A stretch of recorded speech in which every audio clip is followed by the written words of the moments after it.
Praise the Lord. प्रभु के नाम की स्तुति हो। हमारा विषय है बच्चों का कत्लेआम और हेरोदेस का चरित्र और पारिवारिक आचरण।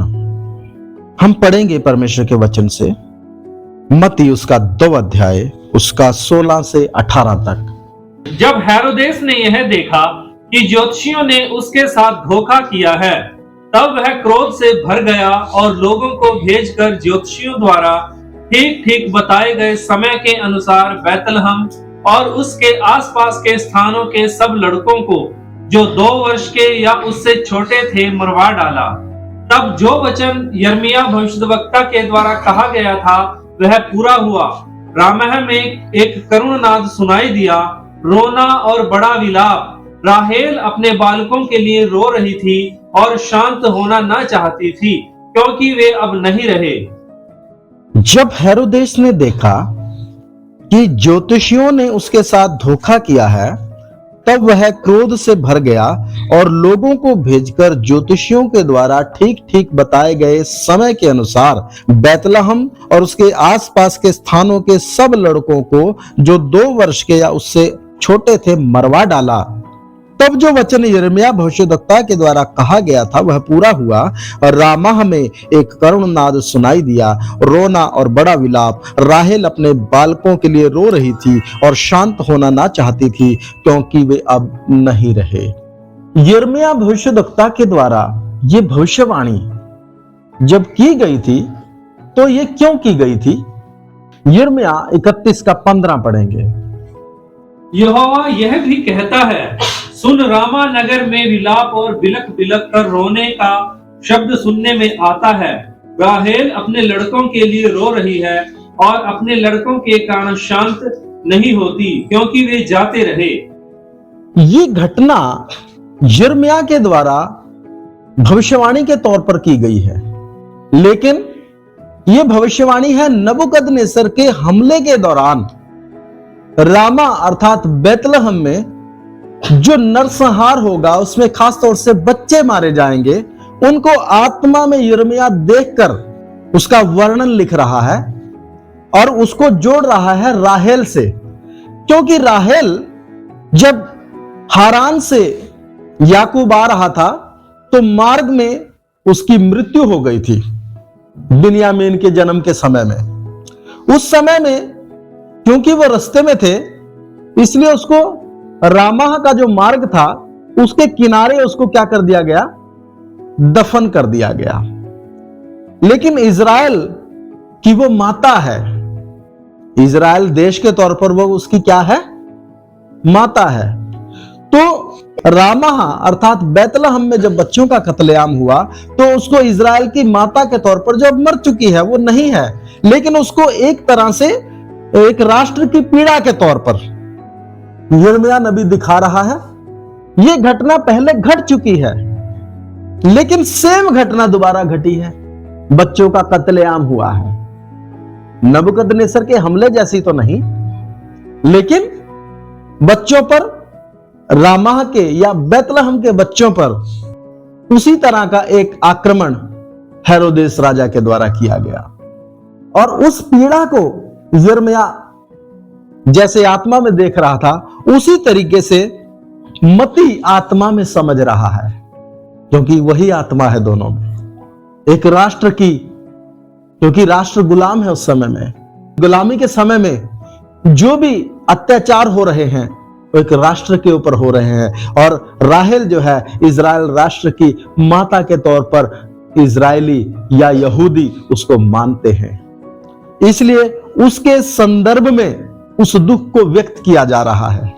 गुलाम राष्ट्र की पीड़ा है, उसके बच्चों को अकारण मार दिया गया है, निर्दोष बच्चों को। अब हम हेरोदेस के चरित्र में आते हैं। उसका पारिवारिक आचरण पूरा आज हम देखने के लिए कोशिश करेंगे। हेरोदेस कौन है? हेरोदेस के विषय में जब मैं स्टडी कर रहा था तब उसके चरित्र में जो बातें वर्णन की गई वो 3 बातें मुख्य रूप से, एक निर्दयी, चतुर और ठंडे खून वाला शासक। एक निर्दयी, चतुर और ठंडे खून वाला शासक। ठंडे खून का क्या मतलब है? ठंडे खून का यहां क्या मतलब है? ये वो व्यक्ति है जिसने अपनी पत्नी और अपने बेटों को खुद मारा है। इसको लगा कि मेरी पत्नी, क्योंकि उस समय में राजा जो होते हैं, ये राजा तो नहीं है, प्रॉपर राजा नहीं है, ये रोमी गवर्नमेंट का दलाल है। एज ए राजा इसकी अपेक्षा है राजा के तौर पर दिखना और चलना। ये रोमी गवर्नमेंट का क्या है? एक दलाल के तौर पर रखा गया है, क्योंकि सम्राट है कैसर, तो सम्राट को तो बहुत साम्राज्य देखना है सब जगह जाकर, तो वो क्या नहीं कर पाएगा। तो अपने उन विश्वास योग्य या चापलूसों को वो क्या करेगा? नियुक्त करेगा। तो ये व्यक्ति चापलूस और स्वार्थी या एक तरह से दलाल टाइप में है। इसने अपनी पत्नी और 2 बेटों को खुद मरवाया है। इसको शक हो गया कि ये मेरे विरोध में क्या कर रहे हैं? षड्यंत्र कर रहे हैं। ठंडे खून का व्यक्ति मतलब रिश्तों में क्या होती है? खून के रिश्तों में क्या होती है? गर्माहट होती है, नहीं होती है? खून के रिश्तों में गर्माहट होती है। 2 भाई हैं, आपस में उनकी नहीं बनती है, आपस में नहीं बनती है, लेकिन अगर तीसरा कोई लड़ने के लिए आ जाएगा तो दोनों एक हो जाएंगे। रिश्तों में गर्माहट है। पति पत्नी के लड़ाई में कोई तीसरा व्यक्ति आ जाए तो मूर्ख साबित होगा। अगर पति पत्नी के बीच में कोई विवाद है, आपस में झगड़ा है, और तीसरा कोई आकर हमदर्द बनने की कोशिश करे, आप बताइए क्या एक्सपीरियंस लेके जाएगा? मान लो पति पत्नी को पीट रहा है और कोई आदमी आके पड़ोसी पति को पीटना शुरू कर दे, तो पत्नी क्या करेगी? नॉर्मल स्टेप है कि वो अपने पति को छुड़ाने के लिए आगे आएगी। लेकिन अगर पीटने वाला बहुत ज्यादा अग्रेसिव है तो पत्नी उल्टा मारना क्या कर देगी? शुरू कर देगी। रिश्तों में गर्माहट होती है, रिश्तों में वो जज्बा होता है। बेशक परिवार में आपस में या पति पत्नी में किसी बात को लेकर नाराजगी है, लेकिन अगर एक व्यक्ति को बहुत ज्यादा गंभीर चोट लग गई या बुखार हो गया या कोई ऐसी दिक्कत हो गई, तो कोई वो नाराज होकर बैठेगा? पड़ोसी नाराज होकर बैठा रहेगा? लेकिन जो रिश्ते में होता है ना, जिसके साथ खून का रिश्ता होता है, उसमें गर्माहट होती है। हेरोदेस वो व्यक्ति है जिसके खून में कोई गर्माहट, मतलब रिश्तों के प्रति वो व्यक्ति बिल्कुल भी संवेदनशील नहीं था। ठंडे खून का मतलब यहां यह है, एक नंबर का स्वार्थी, निर्दयी, वो अपनों पर भी दया नहीं करता है, अपनों पर भी दया नहीं करता है। उसके खून में वो गर्माहट, उसके खून में वो संवेदनशीलता नहीं है, उसकी सोच में निर्दयता है, सबके लिए निर्दयी है। उसको लगा कि ये मेरे बेटों के द्वारा षड्यंत्र हो सकता है, उनको मरवा दिया। फोकस किधर है? उस गद्दी पर। और वो गद्दी कैसे पाई है? BC 63 में जब पोम्पी की अगुवाई में रोम इजराइल पर हमला कर रहा था, जब पोम्पी इजराइल के विरुद्ध लड़ रहा था, तब उसका मददगार, उसका मुखबिर, उसको सारी सूचनाएं देने वाला हेरोदेस का पिता एंटिपस था। उसने क्या किया? इजराइलियों के बीच में रहकर, क्योंकि उस समय में इजराइल में मिकाबियों का राज्य था, अस्मोनियन राज्य था, जो लगभग 100 साल चला। BC 167 में जब एंटियोकस एपिफेन्स ने इजराइल पर हमला किया और वहां जीएस के लिए एक सुवर वेदी पर बलिदान करके चढ़ाया और इजराइल को अशुद्ध किया, उसके बाद एक संघर्ष इजराइल में शुरू हो गया।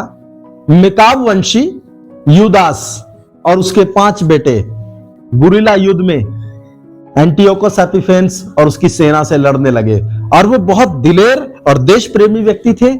उन्होंने गुरिल्ला वॉरफेयर में इजराइल को यूनान की गुलामी से छुड़ा लिया। उसके बाद चलते चलते उनके जो वंशों में जो अंतिम व्यक्ति था BC 67 के दौरान, वो उतना अवेयर नहीं था। लगभग 100 साल के राज्य के बाद मिकाब वंश में पोम्पी, हेरोदेस का जो पिता है एंटिपाटर, वो व्यक्ति एदोमी है, लेकिन उनके बीच में घुला मिला हुआ है, यहूदी धर्म को धारण किया है। क्योंकि हेरोदेस के बारे में तो क्लियर है कि ये एदोमी मूल से है और यहूदी धर्म को धारण किया है, ग्रहण किया है। इसलिए नहीं कि ये अंदर से यहूदी है, ये बाहर से यहूदी बना हुआ है, लेकिन अपने मन में इजराइल से शत्रुता रखता है, तभी ना उसको गुलाम बनाए रखे हुए है और शोषक के साथ खड़ा है। जो शोषित है उसके साथ नहीं खड़ा। अगर यहूदी सच्चा यहूदी होता तो किसके साथ खड़ा होता? जिसका शोषण हो रहा है, इजराइल का। लेकिन ये यहूदी बना हुआ है, अंदर से अदोमी है। इसलिए प्रभु ने कहा हेरोदेस के खमीर से सावधान। क्यों? कपट का जीवन ना जिए, अंदर कुछ बाहर कुछ नहीं। हर व्यक्ति का जीवन मैं आपको बताता हूं और मैं ऐसा समझता हूं कि खुली किताब होना चाहिए। अंदर कुछ बाहर कुछ, वो कपटी व्यक्ति है। अंदर से कोई जले जाता है, कूड़े जाता है, लेकिन ऊपर से वो औपचारिकताएं निभा रहा है, भाई साहब वो बहुत खतरनाक व्यक्ति होगा। इसका मतलब मैं ये नहीं कह रहा हूं कि हमें गुस्सा आया तो किसी पर भी हम गुस्सा हो जाए, ये मूर्खता है। लेकिन अपने अंदर और बाहर के जो जीवन है उसको बैलेंस करके परमेश्वर के सामने जिए। अगर मेरे अंदर किसी के प्रति कुछ दुर्भावना आई है तो मुझे उस दुर्भावना को लेकर, मुझे उस बुरे विचार को लेकर प्रभु के सामने जाना चाहिए कि ये मेरे जीवन में क्यों हो गया प्रभु। बस मैं दबाते हुए चल रहा हूं, मैं सह रहा हूं। जब हम बिना मतलब के चीजों को सहते हैं ना, तब वो ज्यादा देर सह नहीं सकते हम। अगर हम में कोई, हमारे विचारों में कोई तब्दीली आई कुछ घटनाओं के कारण, प्रभु के सामने बैठकर वचन के संदर्भ में हम जाकर उनको स्पष्ट कर लें, क्लियर कर लें, ताकि बातें आगे ना बढ़ें। तो BC 67 में, BC 63 में रोम ने इजराइल पर फिर से कब्जा कर लिया और जिस व्यक्ति के द्वारा वो इजराइल को जीत पाए वो एंटीपाटर हेरोदेस का पिता था। एक दोगला मुखबिर था जो इजराइल की खुफिया सूचनाएं रोमियों को देता रहा और वो अपनी रणनीति बनाकर इजराइल को कमजोर करके उनसे लड़कर उनको हरा पाए। ये देखने के लिए इजरायलियों में घुला मिला हुआ था। जैसे आज भी जो खुफिया एजेंसियां होती हैं, इनके जो लोग होते हैं दूसरे देशों में, उनकी सारी जानकारियों को लेकर क्या करते हैं, अपने देश में पहुंचाते हैं। उसी तरीके का एक व्यक्ति है, उन्हीं में मिला हुआ था, इजरायलियों में मिला हुआ था। लेकिन अंदर से कौन था? षड्यंत्रकारी था। रोमियों का क्या था? चापलूस था, मुखबिर था। तो इसको क्या किया गया रोमियों के द्वारा? BC 63 में इजराइल का अधिकारी बना दिया गया। इसके बाद इसका बेटा हेरोदेस, जिसको महान बोलते हैं, हेरोदेस महान, जिसने बच्चों का क्या करवाया था? कत्लेआम करवाया था, जिसने अपनी एक पत्नी और 2 बेटों को भी मरवाया था, जो बहुत ही चतुर और क्या था? निर्दयी था। जब 3 ज्योतिषी आए थे, इसने उनको भनक तक लगने नहीं दी। वो सीधे मन से थे कि मैं भी राजा को क्या करना चाहता हूं? प्रणाम करना चाहता हूं। बहुत चतुराई से इसने बात की। वो तो परमेश्वर के दूत ने उन मजूसियों को एक दूसरे रास्ते से भेजा है, क्योंकि परमेश्वर हेरोदेस की योजना को क्या करता है? जानता है। किसी को भनक तक लगने इसने नहीं दी। चतुर है, बहुत प्लान के साथ काम करता है। इतने बच्चों को बेवजह इसने मरवा दिया और ये अपने आप को यहूदी कहता है। अगर ये यहूदी होता, ये परमेश्वर को जानता, तो इसको ये मालूम होता कि कोई व्यक्ति परमेश्वर का सामना नहीं कर सकता है। कोई व्यक्ति परमेश्वर का क्या नहीं कर पाएगा? यहूदी होता तो इसको ये पता होता कि कोई व्यक्ति परमेश्वर को उसके काम करने से रोक नहीं सकता। लेकिन ये रोकने के लिए तुला हुआ है, क्योंकि अंदर से क्या नहीं है? यहूदी नहीं है, मतलब परमेश्वर का चुना हुआ कौम का नहीं है। अन्य जाति भी कितने हैं जो परमेश्वर पर विश्वास करके बहुत अच्छे से, रूथ है ना, सूबेदार है, जिसको यीशु ने तारीफ किया कि ऐसा विश्वास मैंने कहां भी नहीं देखा, इजराइल में नहीं देखा। आप राहाब को देख लीजिए। लेकिन यह व्यक्ति किसी भी एंगल से परमेश्वर को मानने और जानने वाला नहीं है। सिर्फ ये यहूदी क्यों बना है? ताकि लोगों को क्या कर ले, छल करके उनके ऊपर राज्य करता रहे। उस छल के उनको उसने यहूदियों को, उस छल के चक्कर में इसने यहूदियों को खुश करने के लिए एक बड़ा मंदिर बनवा रहा है ताकि यहूदी खुश रहें। दोनों तरफ बैलेंस कर रहा है। उनको बोलता मैं तुम्हारे साथ हूं और रोमियो को बोलता मैं तुम्हारा ही हूं। एक कपटी व्यक्ति। इसलिए प्रभु ने कहा कि हेरोदेस के खमीर से सावधान रहो। इसके बाद इसका बेटा, इसकी संतानें कई हुई। नंबर 1 हेरोदेस महान। ठीक है जी, आप ऐसे डायग्राम बना सकते हैं। ठीक है जी, इसका हेरोदेस महान का एक बेटा एंटीपाटर। उस समय में मैं आपको बात बताता हूं, पिता के नाम पर नाम रखना क्या है, एक रिवाज है।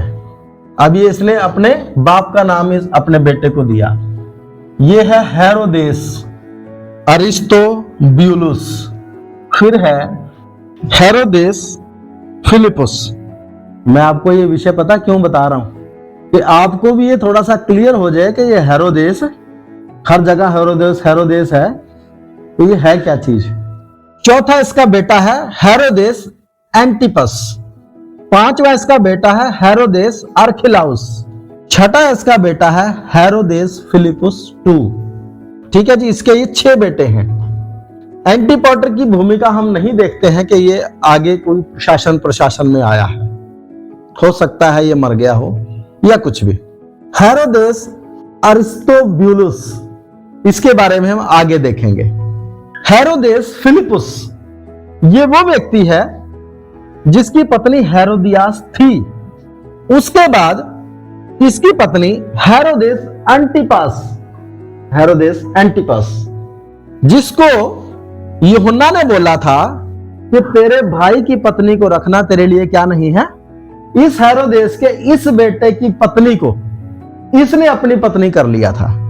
एक और मैं बात बता दूं, ये पूरे परिवार में चरित्रहीनता है। मैं जब इनका डाटा देख रहा हूं पूरे परिवार का, पूरा परिवार चरित्रहीन है, कोई चरित्र नहीं है इनका। निर्दयी है। वो कैसे कैसे निर्दयी है मैं बताता हूं। कठोर लोग हैं। कहां से आए हैं जी, बीज जैसा होगा एंटिपस का जो बीज था। आपने देखा होगा कि एक परिवार के लोग एक जैसे ही दिखते हैं सारे, है ना। तो इसका समय क्या था सर, हेरोदेस का समय, जो हेरोदेस महान है, इसका समय था BC 37 से BC 4 तक। कहां तक समय था जी, BC 37 से BC कितना 4, बिफोर क्राइस्ट। ये कैसे हो गया, क्राइस्ट के 4 साल आने से पहले ही मर गया वो। क्योंकि अनुमान के अनुसार तो यीशु मसीह कब आना है, 0 पे ना आना चाहिए, लेकिन यीशु मसीह कब आया, BC 4 में। ठीक है जी, और BC 4 में भी शुरुआत में यीशु मसीह आया, बच्चों का कत्लेआम हुआ। BC 4 में ये हेरोदेस मर गया। ठीक है जी, BC 4 में हेरोदेस मर गया। और उससे 1.5 साल पहले कौन पैदा हुआ है, प्रभु यीशु मसीह, लगभग 1.5 साल।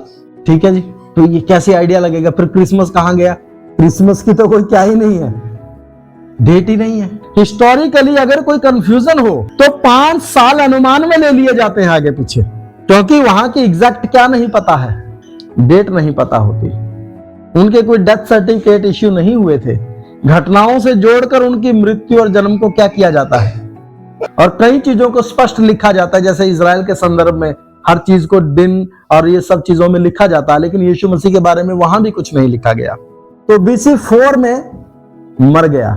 ये समझ लो कि जैसे यीशु मसीह को लेकर यूसुफ कहां गया है, मिस्र में गया। उसके कुछ दिनों के बाद, हो सकता है 6 महीने के बाद, हो सकता है 9 महीने के बाद, 10 महीने के बाद कौन मर गया, हेरोदेस मर गया।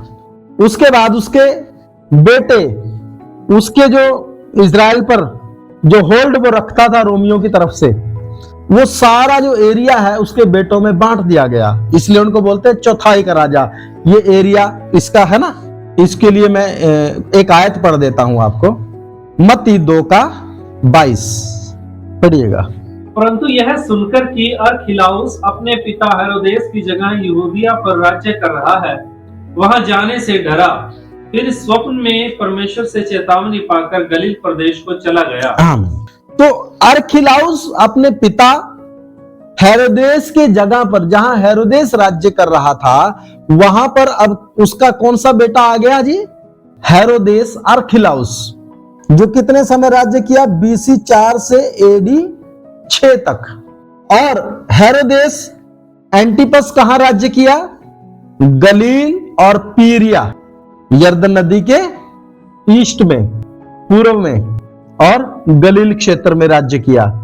यही वो व्यक्ति है हेरोदेस एंटिपस, जिसको यूहन्ना बपतिस्मा दाता बोलता कि तेरे भाई की पत्नी को रखना तेरे लिए क्या नहीं है? उचित नहीं है। इसी व्यक्ति ने, हेरोदेस एंटिपस ने, यूहन्ना बपतिस्मा दाता को उसका क्या कटवाया? सिर कटवाया। इसी हेरोदेस ने जब वो गलील में आया, यरूशलेम में आया हुआ था, तो पिलातुस ने उसके पास किसको भेजा था? यीशु मसीह को, कि हेरोदेस के राज्य का है, वही इसको क्या करे? देख ले। इसी एंटिपस ने यीशु का मजाक उड़ाया था और फिर बिना न्याय किए पिलातुस के पास वापस भेज दिया था। और उन दोनों में जो दुश्मनी चल रही थी, वो इस वजह से मेल में बदल गई। इसके बाद हम जो देखते हैं, हेरोदेस अरिस्तोब्यूलस, इसके जो बेटे हैं उनको देख लेते हैं थोड़ा सा। पहला है हेरोदेस, जो केलकिस में राज्य करता था AD 41 से 48 तक। दूसरा है हेरोदेस अग्रिप्पा, जो AD 37 से 44 तक राज्य करता था। इसी व्यक्ति ने, हेरोदेस अग्रिप्पा ने, याकूब का सिर कटवाया था। प्रेरितों के काम 12 अध्याय, उसका 1 और 2 वचन। हेरोदेस का पोता है ये, हेरोदेस महान का। हेरोदेस अग्रिप्पा 1, एक हेरोदेस अग्रिप्पा 2 भी है। ये मसीह लोगों से नफरत करता था, यहूदियों से भी नफरत करता था। याकूब का सिर कटवाया। यही व्यक्ति है जिसने पतरस को बंदी बनाया, प्रेरितों के काम 12 का 3 से 11। और यही व्यक्ति है जिसके पास वो सूर और सैदा के लोग आए थे, जो इसके व्याख्यान को सुनकर बोलते थे, राजा का शब्द तो ईश्वर के तुल्य है। और इसी व्यक्ति को स्वर्गदूत ने ऐसा मारा कि कीड़े पड़ के मरा। हेरोदेस अग्रिप्पा, हेरोदेस महान का पोता। हेरोदेस अरिस्तोब्यूलस की एक बेटी थी हेरोदियास, जिसका अपने चाचा हेरोदेस फिलिपुस से क्या हुआ था? विवाह हुआ था। चाचा से क्या हुआ था?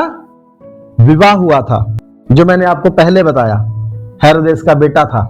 और फिर वो हेरोदियास उसके पास से निकलकर प्रेम प्रसंग में किधर चली गई? हेरोदेस एंटिपस के पास, जिसके बारे में यूहन्ना बपतिस्मा दाता ने सवाल उठाया था। अब इस हेरोदेस अग्रिप्पा 1 के जो संतान है, हेरोदेस अग्रिप्पा 2, जिसका समय है शासन करने का AD 50 से 70 तक, इसके सामने पौलुस का मुकदमा लड़ा गया। पौलुस के मुकदमे को सुनने वाला ये व्यक्ति है। प्रेरितों के काम उसका 25 अध्याय, उसका 13 से लेकर 26 अध्याय का 32 तक। फिर इसकी एक बेटी द्रुसिल्ला, फेलिक्स की पत्नी, यहूदिया का प्रशासक, सन 52 से 59, इसके सामने भी पौलुस का मुकदमा आया। प्रेरितों के काम 23 अध्याय 26 से लेकर 24 अध्याय का 27 तक। फिर इसकी एक और बेटी थी बिरनिके, अपने चाचा हेरोदेस केलकिस से विवाह किया, परंतु मुकदमे पर अपने भाई हेरोदेस अग्रिप्पा 2 के साथ थी। मतलब प्रेरितों के काम उसका 25 अध्याय, उसका 13 से माफ कीजिए, प्रेरितों के काम 25 अध्याय उसका 13 और प्रेरितों के काम 26 अध्याय उसका 30 वचन में हम देखते हैं अग्रिप्पा 2 के साथ, अपने भाई के साथ, ये भी पौलुस के मुकदमे को बैठकर सुन रही थी। तो उनके पूरे खानदान में देख लीजिए, चरित्र नाम की कोई चीज आपको दिखेगी नहीं। हेरोदेस महान ने 2 साल के तक के बच्चों का कत्ल करवाया, बैतलहम और उसके आसपास के स्थानों में जो बच्चे पाए गए। इसके बेटे एंटिपस ने, हेरोदेस एंटिपस ने यूहन्ना बपतिस्मा देने वाले का सिर कटवाया और यीशु का मजाक उड़ाया। फिर इसके बेटे ने, हेरोदेस अग्रिप्पा 1 ने याकूब की हत्या करवाई और पतरस को जेल में डाला।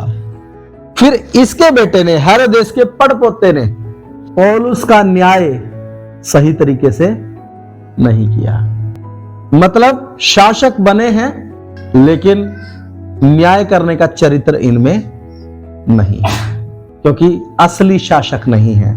पुराने समय में कोई जज, कोई संविधान, कोई गवर्नर नहीं, कोई ऐसे स्पेशल कोई नियुक्तियां नहीं होती थी। जो अधिकारी होते थे वही क्या सुनते थे, मुकदमे या जो झगड़े होते थे उनको सुनते थे।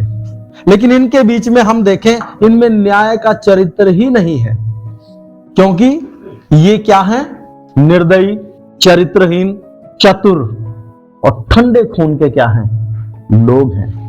देखो, जब सिंहासन पर कोई भी न्याय सिंहासन पर बैठता है ना, तो मैं समझता हूं उसको इतना एक्सपीरियंस होता है कि सामने वाले को वो देख लेता है कि वो दोषी है या निर्दोष है।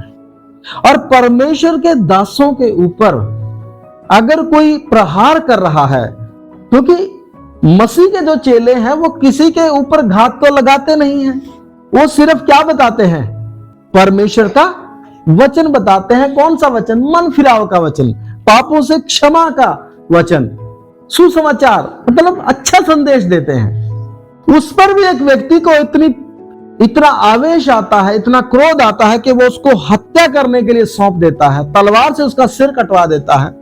यीशु उसका उपहास उड़ाने के लिए, यूहन्ना उसका सिर कटवाने के लिए तैयार हैं, और वो किया भी। तो आप इस परिवार का कैरेक्टर आप देख लीजिए। कहते हैं ना भाई, जैसा बीज बोओगे वैसा ही क्या निकलेगा, पेड़ निकलेगा, और वैसे ही उस पे क्या लगेंगे, फल लगेंगे, है ना। अच्छा पेड़ बुरा फल नहीं ला सकता और बुरा पेड़ अच्छा फल। तो इस पेड़ पर, इस बुरे पेड़ पर लगे हुए जितने फल थे सब क्या ही थे, बुरे ही थे। दादा से पोते पड़पोते तक दुष्ट थे, और ऐसे लोगों के बीच में मसीह लोगों ने सेवा की है। आगे आप रोमी शासकों में चले जाइए, वहां नीरो, जूलियस सीजर, कितने शासक हैं रोमियों के जो मसीहों के घोर विरोधी थे। 300 साल तक कलीसिया सताई गई। अगर सही डेट बताऊं तो लगभग 350 साल तक कलीसिया सताई गई। तब भी कलीसिया बढ़ती गई या घटती गई? उस समय के लोगों ने पृथ्वी को उल्टा पुल्टा किया या घर में छुप के बैठ गए थे? क्यों? उनके पास वो जुनून था। क्या प्रार्थना करते थे जब पुन्तियुस पिलातुस, अन्य जाति और इजरायली और सब लोग विरोध में हो जाते थे ना मसीह कलीसिया के, तब वो क्या प्रार्थना करते थे? हे पिता, उनकी धमकियों को देख और अपने लोगों को वरदान दे कि हियाब से तेरा सुसमाचार क्या कर सकें, प्रचार करें। डर के समय में हियाब मांग रहे हैं, डर के समय में भागने की जगह नहीं देख रहे, डर के समय में वरदान मांग रहे हैं। चंगा करने के लिए अपना क्या बढ़ा प्रभु? हाथ बढ़ा। क्यों? दूसरा धर्म, तीसरा धर्म, ये वो सब बातें एक मिनट में क्या हो जाती हैं, दिमाग से हट जाती हैं, अगर आप मलखुस का क्या ठीक कर देते हो, कान। मतलब जो मारने आए उनको आप चंगा कर देते। इससे आपके और मेरे या हम मसीह लोगों के मन का जो अगापे प्रेम से भरे हैं एक प्रदर्शन होता है। अंधा बांटे रेवड़ी, अपने अपनों को दे नहीं, दुश्मनों को क्या करना है?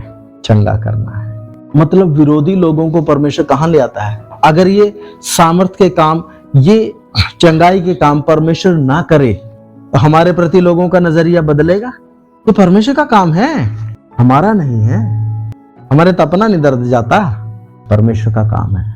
तो हर व्यक्ति के जीवन में आत्मा का वो सामर्थ का क्या होना चाहिए?